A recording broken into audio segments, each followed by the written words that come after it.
It started with a smell, but not the kind you might think. Not perfume. Not cologne. It was lemon. Sharp, unnatural, chemically clean, like someone was scrubbing guilt off their skin. That morning, she'd come out of the shower smelling like lemons. The same bottle had been sitting untouched under the sink for months, one of those last-minute store-brand body washes you only use when you've run out of the good stuff. She'd mocked it once, called it janitor juice. But that morning, she was soaked in it. Drenched. Her hair, her skin, even her earrings reeked of it. That detail rooted itself in my mind like a parasite. I asked offhandedly, "Since when do you use that lemon crap?" She didn't blink. I didn't. I waited. Waited for a grin, for her to say, "Just kidding, I had to, we were out of the other one." Something. Anything. But she turned back to the mirror and started fixing her eyebrows like I hadn't said a damn thing. The lie was too casual. Too empty. I let it slide. Not because I believed her, but because I knew right then. This wasn't new. That lie had been tested before. Let me rewind. 2 nights before that. She didn't come home until 2:13 a.m. I remember because I was still up, pretending to sleep. She came in silent, moving slowly, like she thought she could glide through the house like a ghost if she didn't rattle her keys. But ghosts don't stumble into furniture. Ghosts don't hold their breath when passing the bedroom door. She didn't notice I was awake. I heard the bathroom door close, heard the soft clink of her earrings coming off, and then water. The shower turned on. Full blast. I lay there, breathing shallowly, listening. The next morning, she said she was at her friend Ashley's birthday dinner. I knew Ashley. Ashley was 7 months pregnant and didn't drink, didn't party, and certainly didn't throw late-night benders with Mr. Uber rides home at 2 in the morning. When I said, "How is Ashley?" she blinked for a second too long. "Good," she said. "She's glowing." Wrong answer. Ashley's been on bed rest for 3 weeks. Still, I smiled. I told her you should invite her over sometime. She said, "Yeah, maybe?" That maybe, syrupy, distant, already discarded, was the last puzzle piece. Something inside me clicked. Or snapped. I don't know which. But I did something I never thought I would. I waited for her to leave, then I opened her laptop. The password was still the dog's name. There was nothing on the desktop but the browser? Gold mine. She didn't clear her history. Or maybe she forgot. Or maybe she thought I was too stupid, too trusting, too caught up in the comfort of routine to ever check. Whatever it was her mistake. She'd been Googling hotels. Not fancy ones. Suburban, off the highway with bad reviews and carpet that probably hadn't been vacuumed since the Obama administration. She searched for the same one 3 times over the past month. Same zip code. Same nights she was working late. Then there was the email. It was brief. A forward. No message. Just a forwarded confirmation from the hotel's site to a name I didn't recognize, K. Dunham. Reservation for 2. Queen bed. 1 night. 2 guests. But it wasn't the hotel that made my heart punch a hole in my chest. It was the subject line of the email thread, "See you again next week?" There were no attachments. No pictures. No explicit messages. But I didn't need them. I stared at the screen for a long time. Not reading. Just watching the words blur together. Then I closed the laptop. Put it back exactly where I found it. And then I did the most ordinary thing. I washed the dishes. Not because they were dirty. Not because I care about plates in the sink. But because I needed to do something, anything, to remind myself I still had control over my hands, my mind, my damn body. That night, she kissed me goodnight. I didn't kiss back. She didn't notice. Or maybe she did. Either way, she didn't ask. She just rolled over and fell asleep. And I lay there with the taste of lemon in the back of my throat, staring at the ceiling, wondering how long she'd been giving her time, her body, her attention, her laughter to someone else. That was the night before everything detonated. Next part, I'll tell you what happened when I found the court papers. Yes, court papers. On the kitchen counter. Like a souvenir from hell, the court papers were lying there like they owned the place.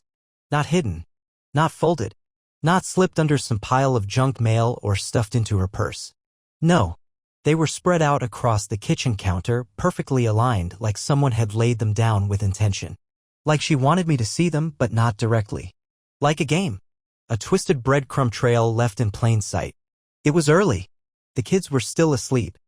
The house was wrapped in that eerie silence that only exists at dawn, the kind that makes you feel like you're standing inside a bubble right before it bursts. I walked into the kitchen barefoot. I was reaching for the coffee pot when I saw my name. My full name, typed in bold at the top of a stack of documents. I didn't even read the title right away. My brain stalled at the visual, the shape of my name, cold and clinical on white paper. When I snapped back to reality, I picked it up with both hands and read the top line, petition for dissolution of marriage filed. Filed. As in already submitted. Not a draft. Not a maybe. Not a warning shot. The date on it was 3 days ago. She'd filed for divorce 3 days ago and didn't say a word. Had dinner with me. Watched a show. Laughed at something one of the kids did. Then kissed me goodnight. And filed for divorce. But that wasn't the worst part. Tucked behind the petition was an affidavit. A statement. From her. Pages of it. It was all there. Everything I wasn't supposed to know. Her affair. She called it an emotional misstep. A brief personal entanglement that had no bearing on the structural integrity of the marriage. No bearing? She listed dates. Places. There was even a sentence where she claimed it wasn't serious. Like it was a damn typo in a text. Like this, us was a side gig she forgot to cancel. The kicker? She didn't mention the man's name. Just his initials, KD, but that was enough. My stomach twisted into a knot so tight I thought I was going to throw up right there on the tile. Because I'd seen those initials. In the email thread. See you again next week? I dropped the papers. Just dropped them. They fluttered to the floor like broken wings. I couldn't think. Couldn't breathe. I paced. I went outside barefoot and stood on the porch, hoping the cold would anchor me. But the morning air didn't help. The only thing I could hear was my own heartbeat hammering behind my ears. And then I heard her keys. She was coming down the stairs. I stepped back inside and closed the door behind me slowly. The papers were still on the floor. She stepped into the kitchen like she hadn't left evidence of betrayal spread across our lives like spilled wine. She froze when she saw me. Then she saw the papers on the ground. I didn't say a word. I just looked at her. And she had the audacity to sigh. Like I was the problem. Like I had overreacted. You weren't supposed to see that yet, she said, brushing a strand of hair behind her ear. Calm. Mechanical. I swear I lost time in that moment. Yet, I repeated. She didn't flinch. I was going to tell you. But it's not what you think, is that right? I cut her off. Because what I think is that you've been lying to me for months. You filed for divorce behind my back. You wrote a goddamn confession and left it on the counter like junk mail. Her eyes sharpened. Like I'd offended her. It's not black and white, she snapped. You've been emotionally unavailable for a long time. This didn't just happen overnight. There it was. The pivot. The audacity to blame me. To twist the knife and call it an explanation. So your solution, I said slowly, was to get tangled up with someone else and file for divorce in secret? She didn't answer. Not immediately. Then she said something that made the air leave my lungs like I'd been punched. I didn't think you'd take it so hard. That sentence. That single, heartless line. That told me everything I needed to know about who she really was. And in that moment, something inside me fractured in a way I knew couldn't be repaired. Next part, I'll tell you what I did next. Because no, I didn't scream. I didn't cry. I did something else. Something quiet. Something calculated. I didn't yell. I didn't throw things. I didn't demand names or beg for clarity. No, I walked past her. Slowly. Deliberately. I picked up the court papers one by one from the floor, straightened the edges, and placed them neatly on the kitchen table. And then I sat down. She stood there, barefoot, arms crossed, defensive posture fully loaded. The silence between us swelled like a balloon about to pop. But I kept my voice low. Sit down. She didn't move. So I said it again, firmer. Sit. Down. Maybe it was the calm. Maybe it was the stillness in me she hadn't expected. But she did. She sat. Not fully, just halfway on the edge of the chair like she might bolt at any second. I looked her straight in the eye. Who is he? Her jaw tightened. KD. Who is he? Why does that even matter? She said, voice rising slightly. This isn't about him. This is about us. Wrong, I said. It became about him the second you decided he deserved the part of you that was supposed to be mine. She opened her mouth to speak, probably some preloaded speech about unmet needs or emotional disconnection, but I raised a hand. Just one hand. Not to threaten, not to scare. Just to make her stop talking. And for once she did. You don't get to rewrite the script, I told her. You don't get to cast yourself as the lonely wife and me as the absent husband just to justify whatever the hell this is. She let out a breath. Not shaky. Controlled. Practiced. I was going to tell you, she repeated. When? She looked away. That's when I leaned back in the chair, locked eyes with her, and said it deadpan, flat, but with every ounce of heat still burning in my chest. You've been seeing him for over 6 months. You met him at the Sherwood Business Conference in August. He's a logistics contractor from out of state, and he drives a black Dodge Ram with Nevada plates. You booked the hotel room under your name, but he paid for dinner. I know because I saw the bank statement and matched the charge to the restaurant's zip code. Her face. Her face. The color drained so fast she looked like she'd been slapped with frost. You followed me? No. I paid attention. Something you clearly forgot how to do. Then I stood up. Real slow. Walked over to the drawer where we keep the pens and pulled one out. Clicked it. Slid the court papers toward me. Why are you doing this? She asked, voice breaking slightly now. Why are you being so cold? I looked at her. Cold? You lied to my face. Slept next to me every night while handing your loyalty to someone else. You filed for divorce like you were ordering takeout. And you're asking me why I'm cold? She didn't say anything. Just stared. Jaw trembling now. Not crying, no, she doesn't cry when she's cornered. She shuts down. Retreats behind her armor of moral gymnastics. I scribbled my name at the bottom of the acknowledgement form. Not because I was ready to sign it all away, but because I wanted her to feel the shift. I wanted her to know that I was done playing the background character in this farce. You'll have your divorce, I said. But you're going to walk through it without dignity. Because you didn't lose me. You threw me away. I left her at the table. Still frozen. Still stunned. And I went to the garage.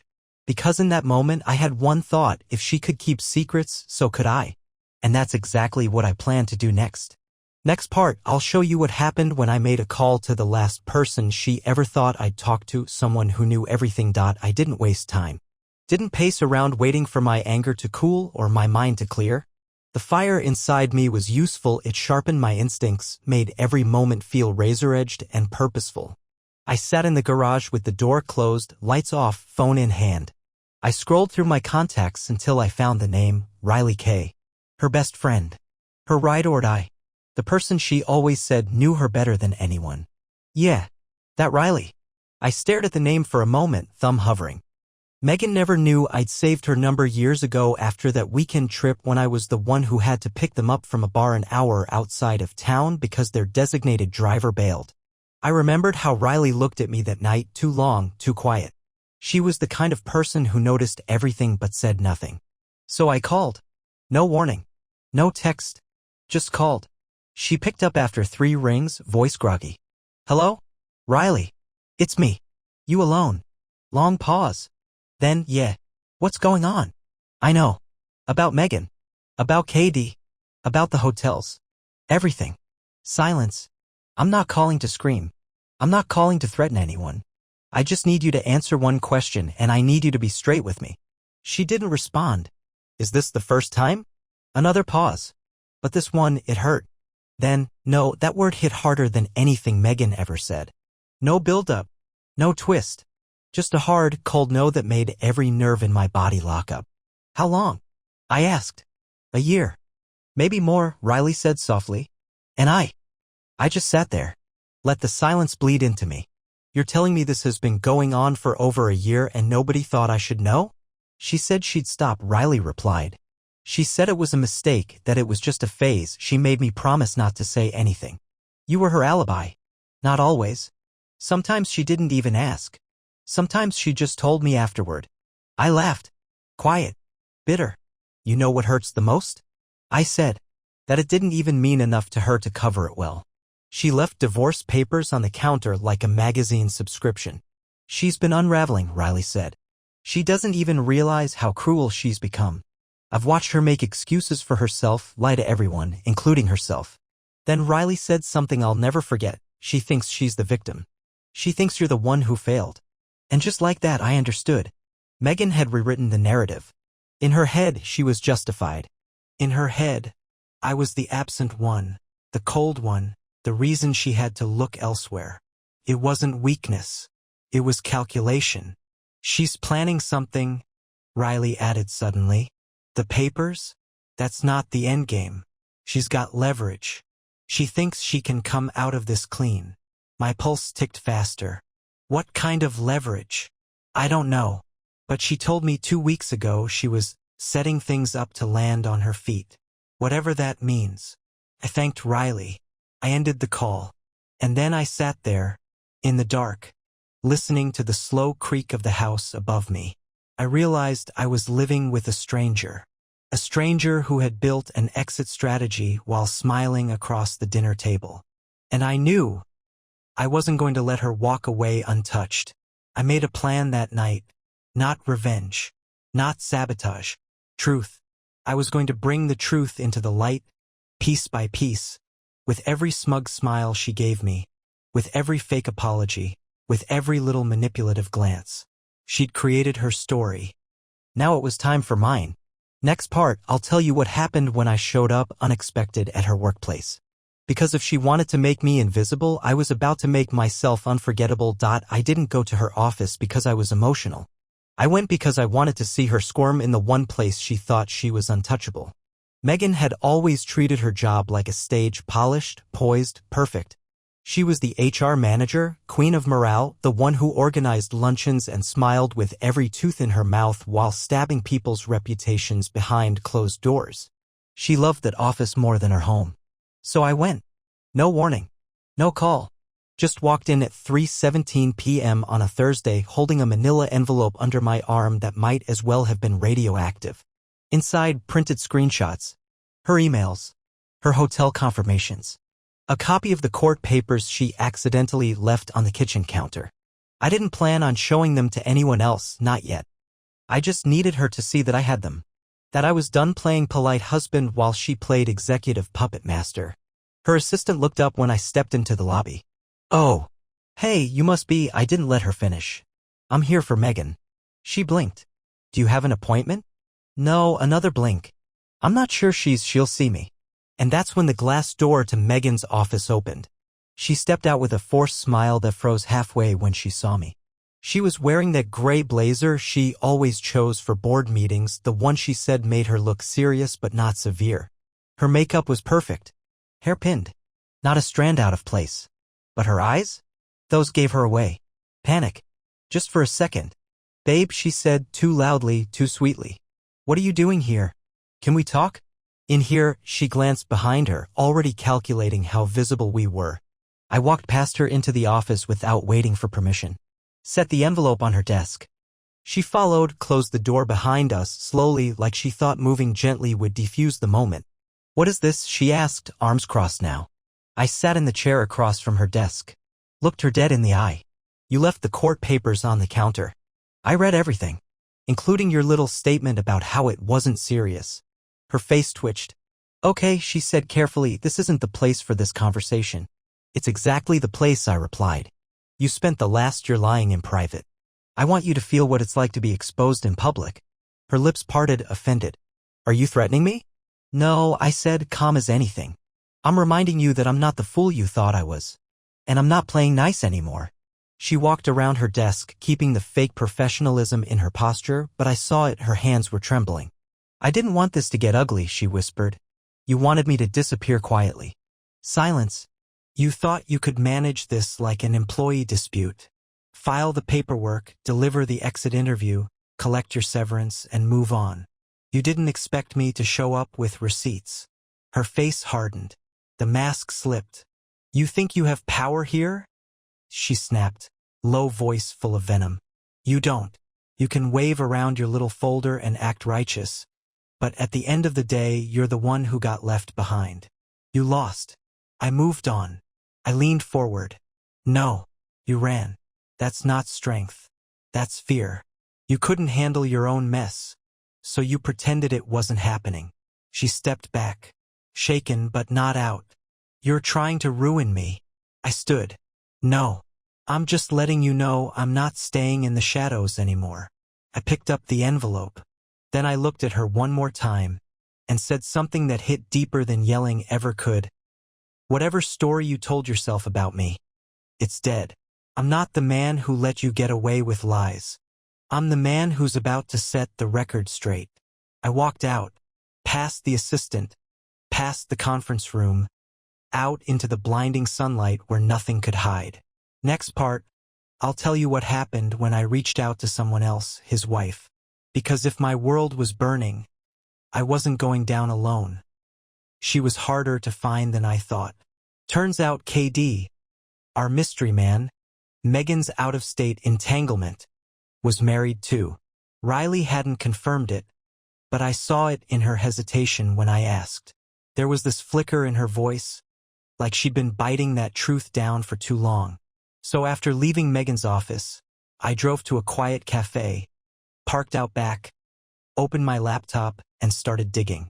I had a name, I had a job title, and I had a hotel he'd been to on multiple occasions with my wife. That's all I needed. It took less than an hour to find him.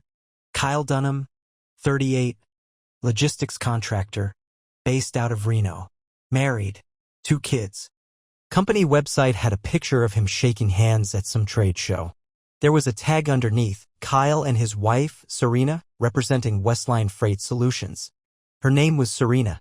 I don't know what it was about that name. Maybe because it sounded gentle, safe, nothing like the hurricane she was sleeping with. I found her on social media. Private account. But the bio? Mom. Wife. Small business owner. Faith over fear. Ironic. She looked happy in her profile picture. Happy and clueless. That image hit me harder than I expected. Because I knew what that felt like now, what it meant to smile beside someone who was handing your loyalty to someone else behind your back. To be the last one in the room to realize the joke was on you. I hesitated, not out of guilt, but because I knew that once I messaged her, there was no unpulling the thread. No undoing what would unravel. I'd be the messenger that detonated her world. But I also knew the truth didn't deserve to stay buried just to preserve her illusion. So I typed, "Hi Serena, you don't know me, but I believe our lives have crossed in a way neither of us asked for. I have reason to believe your husband and my wife have been involved in an affair. I know this is a lot. If you're willing, I can show you everything." I hit send. I sat back. I waited. No reply that day. Not the next. And then Saturday morning, 6:11 a.m., she replied, "Who are you?" I didn't answer right away. I needed her to see everything at once. So I sent screenshots, the email headers, the hotel reservations, a copy of the court papers that mentioned her husband's initials. I didn't dump it all like an avalanche, just enough to shift the ground beneath her. She read it. The little scene notification lingered. Then came the typing dots. And then they disappeared. And then came the message, "I knew something was wrong. Thank you for telling me. Please don't contact me again. I need time." I stared at that for a while. Because it hit different when she said it. There wasn't blame. Just hurt. Real, pure hurt. The kind of pain that doesn't explode, it just folds in on itself like a dying star. But I wasn't done. Because Megan had spun this fantasy where her actions had no consequences. Where she could hurt people and then vanish behind paperwork and rehearsed lines. Where she could cheat, file, and smile at the same time. Now someone else knew. Now there was a witness. And as much as Megan thought she was steering the narrative, she didn't know the next part was coming. Because Serena? She wasn't the type to burn bridges. She was the type to expose them. Next part, I'll tell you what happened when Serena and I met in person and what she gave me that blew this entire thing wide open. It was 2 weeks later when she reached out again. I'd almost convinced myself she wouldn't. That maybe Serena was one of those people who kept their pain buried, quietly cutting ties and disappearing into the fog of self-preservation. But then, 9:43 p.m. on a Wednesday, her name lit up on my phone. "I want to meet." No pleasantries. No delay. We picked a neutral place, an old bookstore cafe on the edge of town. The kind of place where nobody knew your name and the espresso machine hissed loud enough to muffle hard conversations. I got there first. Sat near the back, away from the windows. She walked in 10 minutes later, clutching a worn leather handbag like it was armor. She was pale, but composed. Her eyes had that dull gleam of someone who hadn't slept properly in weeks but refused to fall apart in public. "Thank you for coming," I said, standing as she approached. She nodded. No smile. Just slid into the seat across from me like she was sitting across from a bomb. She didn't order coffee. "I've been reading," she said, pulling out a small folder from her bag. "Everything. Old receipts, phone logs, deleted messages. I thought you should see this." She handed me the folder. Inside were printed screenshots. A log of calls between her husband and a number saved under a fake name, MD, dozens of calls, some after midnight. Texts retrieved through an app backup, some fragmented, some whole. But one message stood out, one I read 3 times before looking up at her. It said, "I don't care what he finds out. He won't do anything. He's weak. He'll fold." Megan wrote that. About me. She'd said it to him. Not to Riley. Not to a diary. She told it to the man she was cheating with, that her husband, me, was too spineless to matter. That sentence didn't hurt. It ignited. Serena was watching me. "I didn't come here for revenge," she said softly. "I came here because I need to know I'm not crazy. That this happened. That I'm not making it up." "You're not," I said. "And you're not alone." We talked for over an hour. Swapping timelines. Comparing notes. It was like syncing 2 halves of a horror story. My version and hers. Only when we put them together did the full scale of the deceit come into focus. They weren't just sneaking around. They had plans. He told her he was ending things soon. Megan told him I'd be fine eventually. They had whispered to each other in cars, hotel lobbies, hallway corners. They had torn us apart and then wrapped their excuses in ribbons like they were gifts to themselves. Serena leaned back and said, "He thinks I'll protect him in the divorce. That I won't go public." "Are you going to?" I asked. Her lips tightened into something that almost resembled a smile. "I don't make threats," she said. "I document things. Then I let the consequences speak." I nodded, because I understood that now more than ever. Before we parted, she said something I still haven't shaken off. "She underestimated you. And he underestimated me. That was their biggest mistake." I walked out of that cafe with the folder in my hands. With a timeline. A trail. Proof. But more than that, I walked out with clarity. Megan didn't just betray me. She built a fantasy world where I was disposable. Where we were disposable. And now? I was done reacting. I was going to act. Next part, I'll show you what happened when I brought it all home, literally, and set up a meeting Megan never expected. A truth she couldn't dodge. A room she couldn't control. She came home late that night. Again. This time, there were no excuses. No half-baked lies about traffic or last-minute errands. She walked in quietly like the house might bite her. She didn't expect to find me in the living room, lights off, waiting. I'd cleaned the coffee table. Nothing but the folder Serena gave me sat there, dead center, like a loaded weapon in disguise. She saw it instantly. And she froze. That's when I said, "Sit down. This conversation isn't optional." Her jaw tightened, but she sat.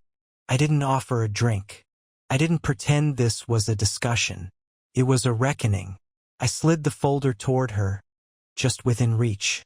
"Open it." She didn't. "You can either open it and read what I know," I said, "or I'll summarize it for you. But either way, you're going to sit there and face what you've done." She didn't touch it. Instead, she looked up at me with that manufactured calm she always wore when she needed to buy time. "Why are you doing this?" "Wrong question." "I'm not doing anything, Megan," I said. "I'm revealing. There's a difference. You've been scripting your escape for months. Telling lies with a smile. Rewriting our past to justify your betrayal. But you made a mistake." She blinked. "You underestimated me. You thought I'd quietly sign the papers, maybe cry a little, maybe sulk. But that I'd disappear. That I'd let you walk out of this like some tragic, misunderstood heroine." She opened the folder. Her eyes scanned the first few pages. The printouts. The message from her to KD. "He won't do anything. He's weak." That sentence sat there like a confession carved into stone. "I can explain," she started, but I cut her off. "No. You justify. You spin. You don't explain." Her voice raised a notch. "You went behind my back, dug through my life like some obsessed psycho. You left divorce papers on the kitchen counter. Silence. Thick. Heavy. I let it hang. You want out, I said. Fine. You'll get out. But not with clean hands. Not with your lies intact. Not with everyone around you thinking I was the dead weight you finally shed. She stood up, trying to regain control. You think you're going to win some moral war by turning this into a spectacle? No, I said. I think I'm going to win by telling the truth. Piece by piece. Quietly. Strategically. And by the time you realize what's happening, the people who matter, our kids, your colleagues, your parents, they won't be looking at me with pity. They'll be looking at you with disgust. Her face hardened into something venomous. You wouldn't dare. You said I was weak. I picked up my phone. Opened the file directory. She reached out to me. I said, Serena, his wife. She gave me everything. She's not protecting him anymore. Megan staggered. Just a slight step back. Like the ground shifted. You brought her into this? You did, I corrected. When you decided the truth was yours to mangle. Her breath came faster now. Anger, panic, fear blending. You want to play this game, fine, she said. But don't pretend you're innocent. You were checked out for years. Emotionally absent, distracted. You mean when I was working extra hours to pay off your credit card debt? Or when I was helping your brother through rehab? Or maybe when I was still trying to be present after you shut down and blamed me for your guilt? She didn't answer, because there was no defense left. This isn't a negotiation anymore, I said. We're doing this the honest way. No hidden clauses. No character assassinations. You want a divorce? Then let's divorce. But from this moment on, everything comes out. And then, slowly, methodically, I dropped the final line. I've scheduled a mediation. With both lawyers. And with Serena. 1 week from now. Her eyes went wide. You what? I'm giving you the courtesy you never gave me. A room. A table. A place to confront everything you buried under your lies. If you walk away from it, you lose everything. Custody leverage. Property claims. Public image. She stared at me. Not with hate. With something worse, shock. The realization that she no longer controlled the narrative. That I wasn't the man she thought I'd always be. And I walked out of that living room. Left her with the folder, the silence, and her own wreckage. Next part, I'll tell you what happened at that table. When lies turned to ash. When 4 people sat down in a room and only 2 of us walked out with our dignity intact. It was raining the morning of the mediation. One of those slow, relentless drizzles that didn't flood the streets but soaked through everything, steady, patient, thorough. Like time itself had decided to wash the filth off our lives. We met in a neutral office building. Gray walls, coffee machine humming, fluorescent lights that made everyone look like a ghost of themselves. Room 4B. Square table. 4 chairs. 2 lawyers. Megan. Me. Serena. I arrived first. Lawyer beside me, calm but watchful. Serena came in next, alone. She didn't nod. Didn't smile. Just sat down with a quiet dignity that cut sharper than any scream could have. Then Megan walked in. Still polished. Still pretending this was just business. She gave Serena a glance that flicked away like static, cold, quick, empty. She didn't look at me. We sat. The lawyers introduced the agenda. Formalities. Legal speak. Custody options. Asset division. The usual framework. But no one was really breathing until Serena leaned forward, opened her folder, and said, "Before we begin, I have a few things to read." Megan stiffened. Serena read from a page, emails from Kyle to Megan. Their plans. Their lies. A message where he said, once we're both free, we'll disappear. Start fresh. Screw the mess. Let them pick up the pieces. The words hit like hammers. One after another. No emotion in her voice. Just clean, precise reading like an autopsy. Then she slid copies of those pages across the table to the lawyers. This is not about revenge, Serena said calmly. This is about transparency. Since both of our spouses decided to make decisions without us, we deserve the full story in the room before anything is signed. Megan's lawyer looked deeply uncomfortable. Flipping pages, whispering to her. Megan kept her face still, but I saw the color drain. Saw the knuckles tighten. Saw the illusion collapsing in real time. Serena turned to me.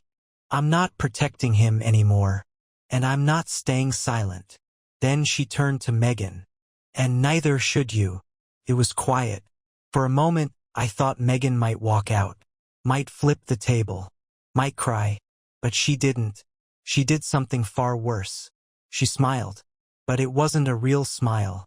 It was that crooked, venom-laced smirk people wear when the only card they have left is denial. You two really think this changes anything? She said, looking at both of us. So we messed up. So what? People cheat all the time. You want to turn this into some courtroom drama, fine. But don't pretend you were perfect partners. We both know you weren't. She looked at me then, directly. You think this makes you strong? You still lost me. You were never enough. That's why this happened. No one spoke. Her lawyer tried to jump in. Maybe we should. But I cut in, calm and cold. He said the same thing about Serena. Verbally. On the call she recorded. Megan flinched. Yes, Serena had that too. A call. A slip-up. His voice clear as crystal. She's just a placeholder. She still thinks I'll stay. Let her. The sound file was ready. We hadn't played it yet. But Megan knew what that meant. She wasn't the endgame either. For the first time I saw something crack in her. Not anger. Not arrogance. Fear. The realization that she wasn't the only one who'd been lied to. That her other life was just as fragile as the one she tried to destroy. The lawyer called for a break. Megan stood, shaking slightly, hands trembling just enough to notice. I stayed seated. Serena leaned toward me just enough so Megan could still hear. Truth has a way of catching up. No matter how deep they bury it. And I realized then this wasn't just about our marriages. This was about accountability. For years, Megan had moved through life untouched by consequences, always 3 steps ahead. But not this time. Not anymore. Next part, I'll tell you what happened in the days that followed. How the aftermath unfolded. What I chose to do with the power I finally reclaimed, and the surprising message I got from someone I never expected. The days after the mediation felt strangely quiet, not peaceful, but the kind of quiet that comes after a bomb detonates. Smoke still in the air, sirens far off, debris scattered, but the impact already done. The lawyers handled the next steps. The paperwork moved forward. Custody negotiations shifted in my favor. And Megan disappeared into herself. She moved out the day after the mediation. No scene, no fight. She packed like a thief, quick, quiet, deliberate. She left the keys on the counter and a box of things she said I might want. I didn't even open it. Whatever she thought I needed from her, I didn't. I didn't hear from her for 3 days. Then, a text. I didn't expect you to go nuclear. No apology. No regret. Just that. Like I'd overreacted to being betrayed, lied to, dismantled from the inside out. I didn't reply. That silence? That was my final gift to her. The last boundary. I'd given her years of my life. Now she got nothing. But the message I did respond to came from someone else entirely. Serena. He moved out. It's done. Simple. Final. I didn't ask for details. I didn't need to. We were 2 survivors who had seen the worst of each other's storms and made it out the other side, not friends, not allies, but something more rare, honest witnesses. People who no longer lied to themselves about what had been done to them. Then, 1 week later, something unexpected landed in my mailbox. A letter. Handwritten. No return address. But I knew who it was from the moment I opened it. It was from Megan's father. He and I had never been close. He was a proud, distant man, always protective of her, always polite but reserved with me. I didn't expect warmth. But what I got was clarity. His words were careful. Sharp. Thoughtful. I raised her to believe she could be anything, but I forgot to teach her the cost of stepping on people to get there. I don't excuse what she did. I won't defend her. I'm ashamed of the way she's handled this. I just want you to know, I always saw your effort. And I'm sorry it wasn't enough to protect you from her choices. I sat with that letter for a long time, not because it healed anything, but because it reminded me I hadn't imagined it. I wasn't crazy. I had shown up, day after day, even when the person across from me had already checked out. She told herself her affair wasn't serious. She wrote that line with such confidence, like she believed it could shrink what she did down to something tolerable. something dismissible. But the court papers on the counter, the emails, the lies, the destroyed families, none of that was accidental, and none of it was ever not serious. I moved on, slowly, cleanly, therapy, time, space. I kept the kids grounded. I rebuilt routines. I relearned how to live without constantly bracing for another lie. And with every passing week, her shadow faded just a little more. People ask sometimes if I'd take her back if she came crawling. If she apologized. If she changed. Let me be clear, when someone shows you their rot, don't wait for them to bloom again. They aren't seeds. They're weeds. And they'll choke out every beautiful thing in your garden if you let them stay. My advice to anyone reading this? Don't ignore the quiet lies. The fake laughs. The lemon-scented showers. The messages left open just long enough to be seen. Those aren't accidents. They're signs. Don't wait until the court papers land on the kitchen counter to wake up. The truth always arrives. One way or another.